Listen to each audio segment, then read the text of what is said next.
नमस्कार, state bulletin देख रहे हैं आप। मैं हूं आपके साथ नेहा दुबे। बुलेटिन की शुरुआत करते हैं रांची की खबर के साथ। रांची में सरहुल पर्व का आपको बता दें कि इस खास कार्यक्रम का सीएम हेमंत सोरेन जो है यहां पर पहुंचे और साथ ही साथ प्राकृतिक पर्व सरहुल के मौके पर झारखंड के मुख्यमंत्री हेमंत सोरेन अपनी पत्नी विधायक कल्पना सोरेन और परिवार के अन्य सदस्यों के साथ रांची के सिरमटोली स्थित केंद्रीय सरना स्थल में पूजा करने के लिए पहुंचे। मुख्यमंत्री हेमंत सोरेन के केंद्रीय सरना स्थल सिरमटोली पहुंचते ही विरोध शुरू हो गया। बता दें कि आदिवासी समाज के लोग केंद्रीय सरना स्थल सिरमटोली फ्लाईओवर के रैंप को लेकर विरोध जता रहे हैं।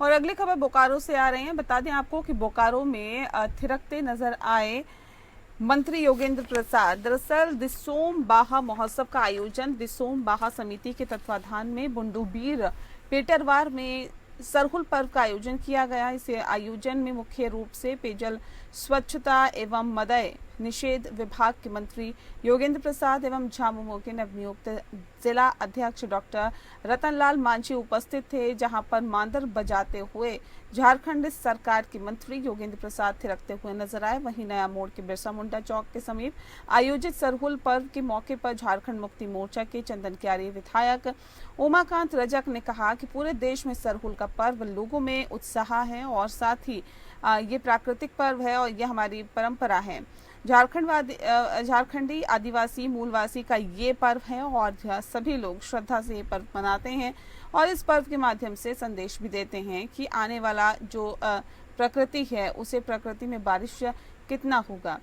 बता दें कि बोकारो के विभिन्न सरना स्थलों पर प्रातः बेला से ही आदिवासी समाज के श्रद्धालुओं की भीड़ उमड़ने लगी थी। सरना स्थल पर धर्मगुरुओं द्वारा प्रकृति और देवी देवताओं की आराधना करते हुए पूजा विधि से ईश्वर से मौसम में अच्छी बारिश और अच्छी फसल की कामना की गई, जिससे कि जल जंगल जमीन की पर्यावरण के अनुकूल बनने में सहायक हो सके। श्रद्धालु जुलूस की शक्ल में नया मोड़ स्थित भगवान बिरसा मुंडा की प्रतिमा स्थल पहुंचे। वहीं श्रद्धालुओं द्वारा आदिवासी संस्कृति की अद्भुत छटा भी देखने को मिली। एक तरफ मांदर थाप तो दूसरी तरफ झारखंडी गीतों पर भी लोग पारंपरिक नृत्य प्रस्तुत करते हुए थिरकते हुए नजर आए। पूरे प्रदेश में आज सरहुल का पर्व है, लोगों में काफी उत्साह है, उमंग है। ये प्राकृतिक पर्व है और ये हमारा परंपरा है। वो झारखंडी आदिवासी मूलवासी का ये पर्व है। सभी लोग श्रद्धा से इस पर्व को मनाते हैं और इस पर्व के माध्यम से संदेश देते हैं कि आने वाला जो प्रकृति है उस प्रकृति में बारिश कितना होगा। हमारे जो वाहन अपना भगवान का पूजा करके ये जानते हैं कि आने वाले समय में कितना बारिश होना है, कितना खेती होना है। और अगली खबर का रुख करते हैं। फैटी लीवर एक गंभीर बीमारी है जिसकी वजह से कई और बीमारियां भी हो जाती है। इसके निजात दिलाने के लिए सरकारी और गैर सरकारी स्तर पर कई प्रयास किए जा रहे हैं। इसके बावजूद इसकी रोकथाम चिकित्सकों के लिए चुनौती बनी हुई है। विशेषज्ञों के अनुसार फैटी लीवर की समस्या के पीछे मुख्य वजह लोगों के खान पान और जीवन शैली पर निर्भरता को बताया जाता है। हाल के दिनों में रांची में तेजी से बढ़ रही है इस बीमारी को रोकने के लिए देश के रक्षा राज्य मंत्री और स्थानीय सांसद संजय सेठ के प्रयास से ILBS और सदर अस्पताल के संयुक्त तत्वाधान में विशेष अभियान चलाने का फैसला लिया गया। इसकी शुरुआत 3 अप्रैल को रांची के सदर अस्पताल से होगी। विश्व प्रसिद्ध लीवर रोग विशेषज्ञ डॉक्टर SK शरीन की देखरेख में गठित डॉक्टर्स की टीम के द्वारा मोबाइल वैन आधारित स्क्रीनिंग प्रोग्राम के तहत शहरी और सुदूरवर्ती ग्रामीण क्षेत्रों में कार्यक्रम चलाया जाएगा। कार्यक्रम के तहत 18 वर्ष से अधिक आयु के सभी वयस्कों की स्क्रीनिंग की जाएगी। रांची को फैटी लीवर मुक्त बनाने के संकल्प के साथ ही कार्यक्रम को सफल बनाने में जुटे देश के रक्षा राज्य मंत्री और स्थानीय सांसद संजय सेठ ने कहा है कि इसके लिए 4 मोबाइल वैन के द्वारा उपलब्ध कराया जाएगा। इसके माध्यम से फैटी लीवर की स्क्रीनिंग शुरू होगी। उन्होंने बताया कि एक मशीन की लागत से 1 करोड़ रुपए है और साथ ही कुल मिलाकर चारों गाड़ी में 4 करोड़ की अत्याधुनिक मशीनें लगी होगी। फैटी लीवर की जांच के बाद डॉक्टर्स के द्वारा लोगों को मुफ्त सलाह भी दी जाएगी। अस्पताल हम पूरा घूमे, डॉक्टर शरीन को तो कौन नहीं जानता, देश के अंदर सब कोई जानते हैं। जिनके पास 1 मिनट का समय नहीं है, सुबह से देर रात तक डॉक्टर शरीन काम करते हैं, तो एक दिन पूरा ऐसे हेल्थ वर्कर्स का यहां पर वर्कशॉप होगा, क्योंकि उन्हीं को भी वही हेल्थ वर्कर्स क्षेत्र में जाकर फैटी लीवर की जांच करेंगे। बस होगी जिसमें 1 करोड़ रुपए की फैटी लीवर स्क्रीनिंग मशीन होगी। अब पूरा समझो कि पैथोलॉजी होगी उसमें, और लक्ष्य रखा है कि 3 महीने 3 महीने का एक स्लॉट किया हमने, 3 महीने का हमने क्या बने अस्पताल ने और डॉक्टर शरीफ ने, तो 3 महीने का स्लॉट, 3 महीने में 30 हजार लोगों का फैटी लीवर टेस्ट होगा।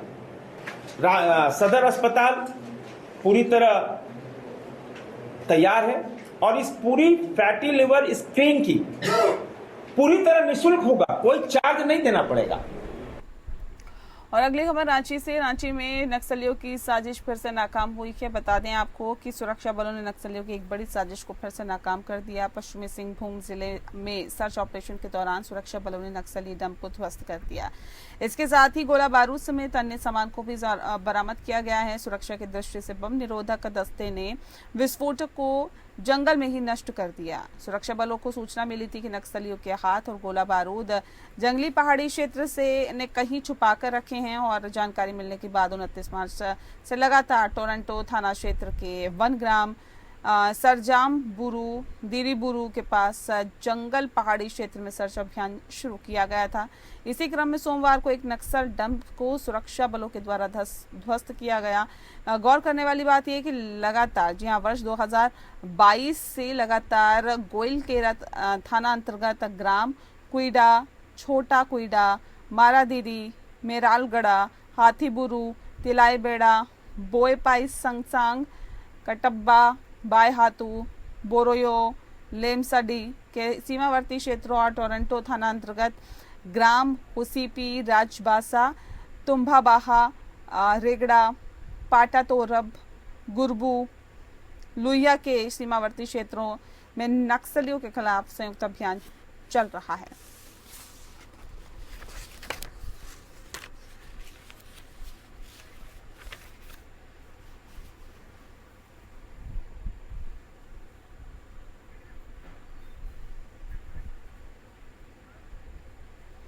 और अगली खबर का रुख करते हैं चाईबासा से। अगली खबर चाईबासा, आपको बता दें कि प्रेक्षण गृह से बालबंदी फरार हो गए हैं और 21 बालबंदी फरार होने की खबर है। बताया भी जा रहा है कि आज देर शाम जो है वो बालबंदी द्वारा संप्रेक्षण गृह में आपस में मारपीट हो गई। इसी बीच बालबंदियों ने गार्ड और सुरक्षा कर्मियों पर भी जानलेवा हमला कर दिया। वहां से फर्नीचर और सीसीटीवी कैमरे भी तोड़ दिए गए। जानकारी के अनुसार मौके का लाभ उठाते हुए बंदी गेट का ताला तोड़कर फरार हो गए। उपायुक्त ने बताया कि कुल 85 बालबंदी में से 21 बालबंदी फरार थे, जिसमें देर शाम 4 बालबंदी वापस आ गए। सभी अधिकारी संप्रेक्षण गृह में ही कैंप किए हुए हैं और जांच पड़ताल की जा रही है।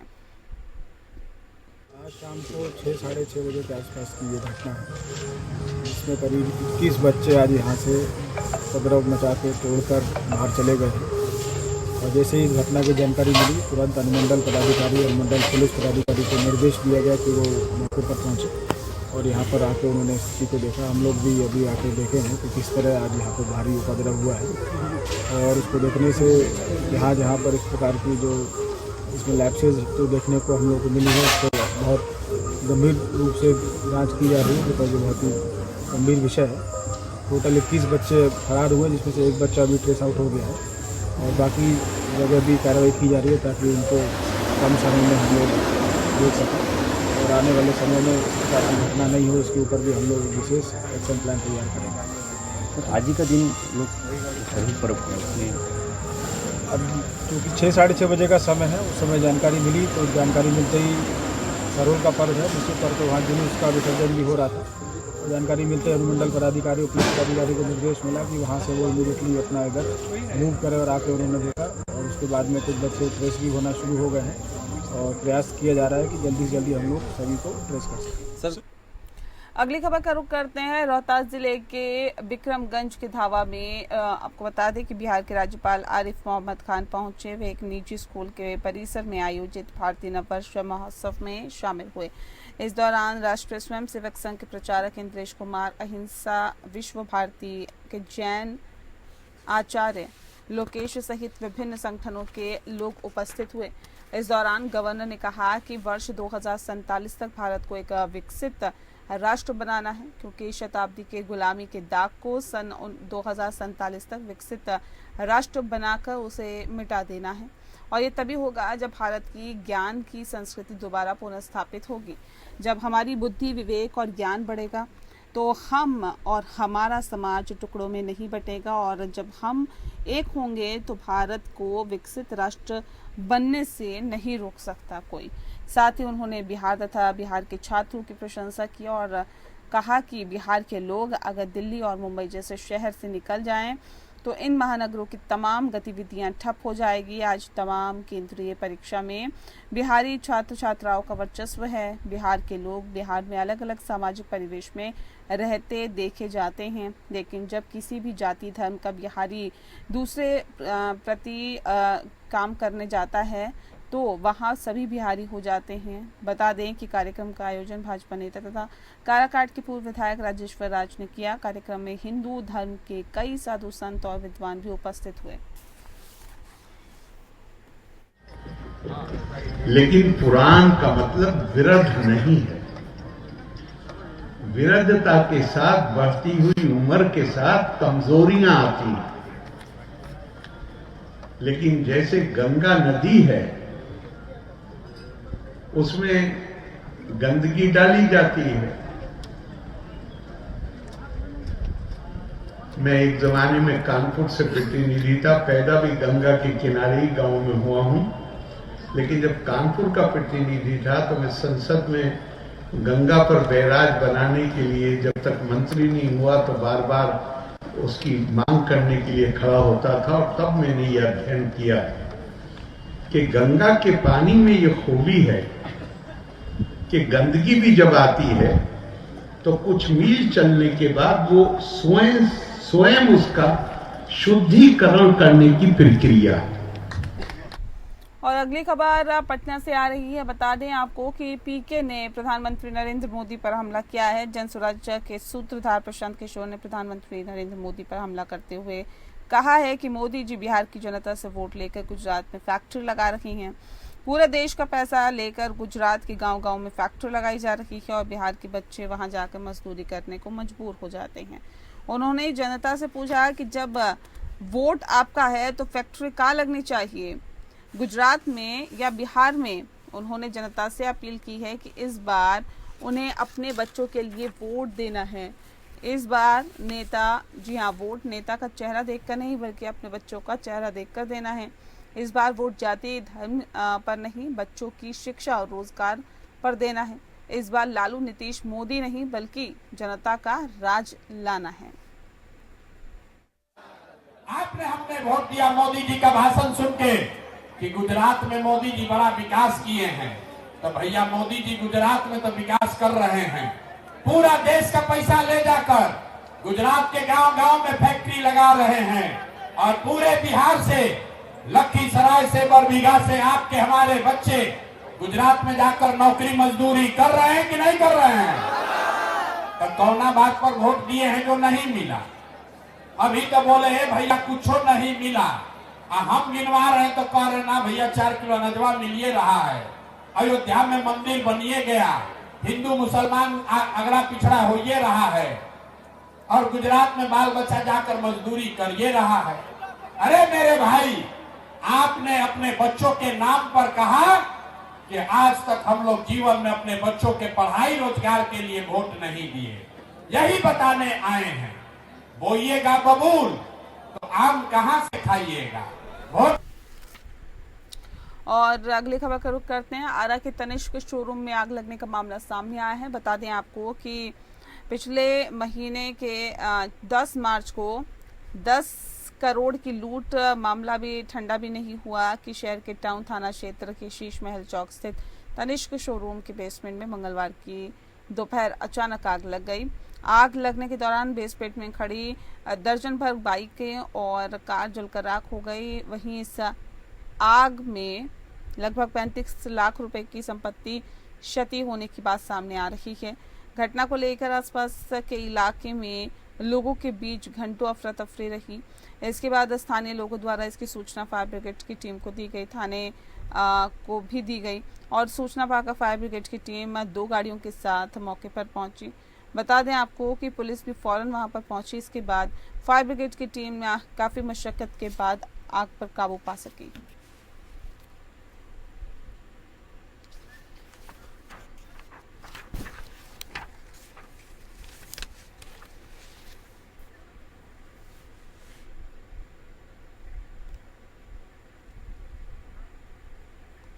और अगली खबर का रुख करते हैं भागलपुर से। अगली खबर, होमगार्ड अभ्यर्थियों पर लाठीचार्ज का मामला सामने आया है। बता दें आपको बिहार के 3 जिलों पुलिस जिला नवगछिया, बरगा और अरवल में आवेदन प्रक्रिया न होने की वजह से विरोध में नवगछिया 0 माइल चौक पर हंगामा किया गया। बिहार होमगार्ड भर्ती 2025 के लिए आवेदन प्रक्रिया 27 मार्च 2025 से शुरू हुई, लेकिन कुछ जिलों में अभी तक आवेदन प्रक्रिया शुरू नहीं हुई है, जिसके विरोध में होमगार्ड अभ्यर्थियों ने प्रदर्शन किया। नवगछिया पुलिस जिला में नवगछिया 0 माइल NH 31 पर सैकड़ों होमगार्ड अभ्यर्थी उतर गए और प्रशासन के खिलाफ जमकर नारेबाजी कर प्रदर्शन कर रहे थे। इस बीच सड़क पर बैठकर चक्का जाम भी किया गया।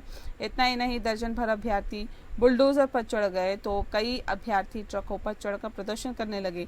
इसके बाद पुलिस ने अभ्यर्थियों को समझाया, लेकिन अभ्यर्थी अपनी मांग पर अड़े रहे। अधिकारियों ने भारी संख्या में पुलिस के जवानों को बुलाया और प्रदर्शन कर रहे अभ्यर्थियों को खदेड़ दिया। पुलिस ने एक अभ्यर्थी को थप्पड़ भी जड़ दिया। वहीं कई अभ्यर्थियों ने पुलिस पर ईंट और पत्थर फेंके। वहीं कई अभ्यर्थी भागलपुर में निकाली गई रिक्तियों पर नवगछिया पुलिस जिला को शामिल कराए जाने की मांग करने लगे। निर्देश दिया था कि आप लोग से रूबरू हो जाएं। होली के दौरान जो घटनाएं घटे हैं उसकी तरह तरह से चर्चा।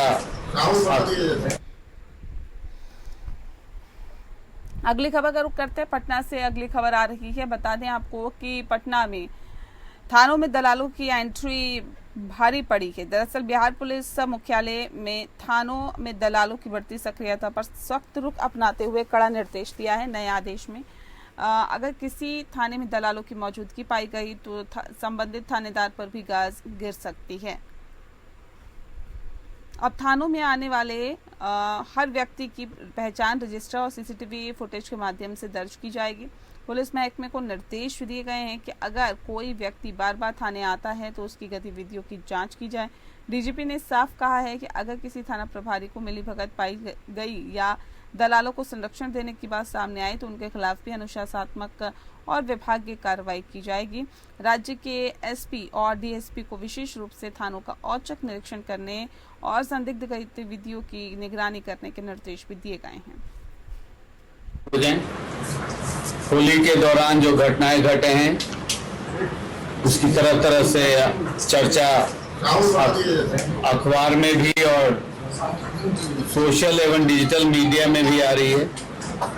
तो जो हमारा रिपोर्ट कार्ड है वो हम आपको प्रस्तुत करने चाहते हैं कि कितने घटनाएं घटे दिनांक 13 से 15 के बीच में, पुलिस क्या कार्रवाई कर रही है और किन परिस्थिति में कार्रवाई कर रही है। तो प्रारंभ में ADG लॉ एंड ऑर्डर साहब जो होली की विधि व्यवस्था का और सहरसा से अगली खबर आ रही है, जहां पर 25,000 का इनामी जो अपराधी है उसको गिरफ्तार कर लिया गया है। सहरसा पुलिस ने ये सफलता हासिल की है। बता दें, इसको लेकर सहरसा सदर एसडीपीओ आलोक कुमार ने प्रेस वार्ता कर जानकारी दी। उन्होंने बताया कि पुलिस अधीक्षक सहरसा के निर्देश पर पूरे जिले में कुख्यात और फरार वांछित अपराधियों की गिरफ्तारी के लिए विशेष छापेमारी अभियान चलाया जा रहा है। इसी दौरान बिहारा थाना और जिला और सूचना इकाई की संयुक्त टीम ने सहरसा जिले के 25,000 रुपए का इनामी अपराधी चंदन कुमार को गुप्त सूचना के आधार पर गिरफ्तार कर लिया।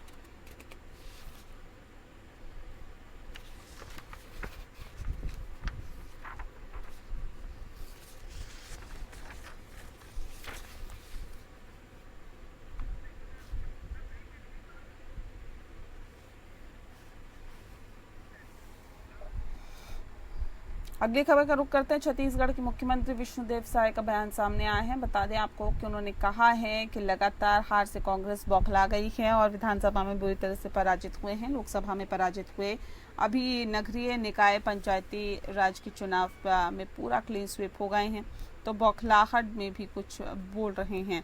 ये तो पूरा छत्तीसगढ़ और देश जानता है कि किसके राज्य में नक्सली फल फूले हैं और किसके राज्य में नक्सलियों के हौसले मजबूत हुए हैं। आज 1 अप्रैल है, उड़ीसा दिवस है। तो सबसे पहले तो मैं जो छत्तीसगढ़ में 35 लाख उत्कल बंधु हैं उनको उत्कल दिवस की बहुत बहुत बधाई और शुभकामना देते हैं। और साथ ही साथ उड़ीसा वासियों को और पूरे देश में जहाँ जहाँ भी हमारे उत्कल बंधुगण हैं उनको भी उत्कल दिवस की बहुत बहुत बधाई और शुभकामना देते हैं। पहले उड़ीसा प्रांत पश्चिम बंगाल में था, बिहार, पश्चिम बंगाल और उड़ीसा ये तीनों एक राज्य हुआ करते थे। लेकिन 1 अप्रैल 1936 को भाषाई आधार पर उड़ीसा प्रांत का अलग निर्माण हुआ। तब से 1 अप्रैल को उत्कल दिवस मनाते आ रहे हैं। और आज हम सब लोग आभार भी व्यक्त करना चाहेंगे उत्कल समाज का कि हम लोगों को यहाँ पर समारोह मनाने बुलाए। हमारे वहीं बीजेपी प्रवक्ता संदीप ने जो कांग्रेस संगठन चुनावों पर देरी पर तंज कसा है। बता दें आपको कि संदीप शर्मा ने तंज कसा है, जो कि कांग्रेस भारतीय जनता पार्टी के प्रवक्ता हैं। उन्होंने कहा है कि विधानसभा चुनाव के बाद भाजपा ने सदस्यता अभियान चलाकर 60 लाख से ज्यादा सदस्य बनाए, बूथ मंडल चुनाव कराएं, जिलाध्यक्ष चुनाव कराएं, नए प्रदेश अध्यक्ष के रूप में किरण देव को पुनः चुन लिया है। इस बीच लोकसभा, नगरीय निकाय चुनाव और त्रिस्तरीय पंचायत चुनाव में प्रचंड जीत दर्ज की है।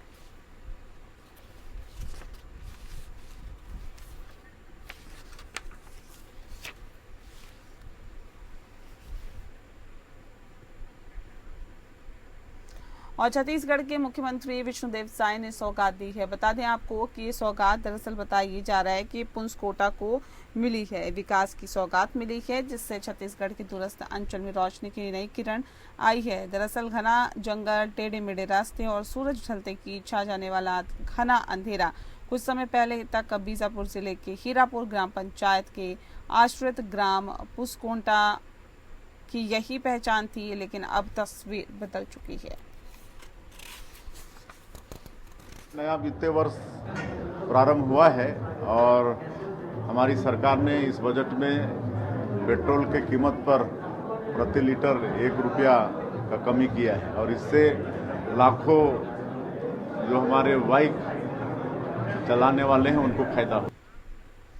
और अब बात करते हैं पिथौरा की। पिथौरा में बता दें आपको ओडिशा स्थापना दिवस मनाया गया और महासमुंद जिले के पिथौरा नगर में कर्ण उत्सव समाज महिला मंडल ने ओडिशा राज्य स्थापना दिवस 1 अप्रैल उत्कल दिवस को धूमधाम से मनाया।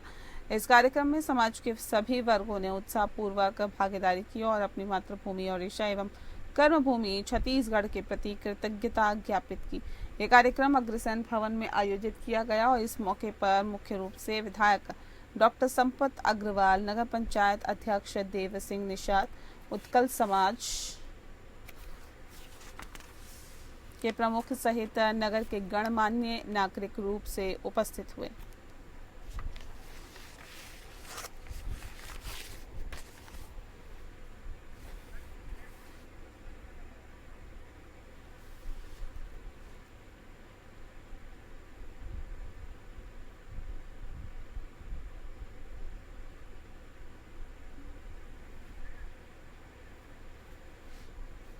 अगली खबर का रुख करते हैं। नवरात्र का चौथा दिन है और सुबह से ही मंदिरों में भक्तों का तांता लगा हुआ है। जिला मुख्यालय जांजगीर से लगे ग्राम खोखरा में स्थित मां मनकादाई मंदिर में भक्त जन हाथों में फूल माला और चुनरी लिए कतारबद्ध खड़े होकर पूजा अर्चना कर रहे हैं। बता दें कि जांजगीर चांपा जिले के ग्राम खोखरा में स्थित मां मनकादाई मंदिर से कुरुक्षेत्र का एक प्रमुख आस्था केंद्र कहा जाता है। धार्मिक मान्यता है कि जो भी श्रद्धालु यहाँ पर सच्चे मन से अपनी मनोकामना लेकर आते हैं, मां उनकी इच्छाएं जरूर पूरी करती है।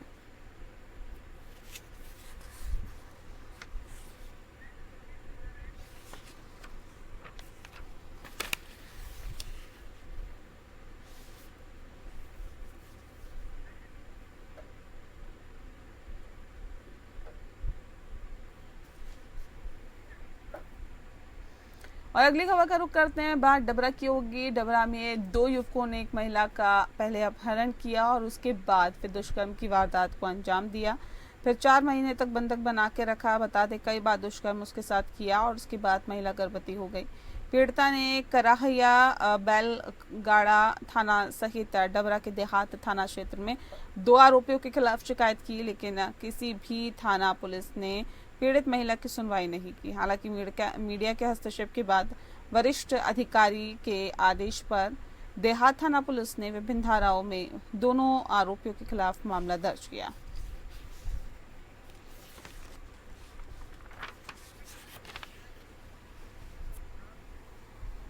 और बुलेटिन में फिलहाल के लिए इतना ही। नमस्कार।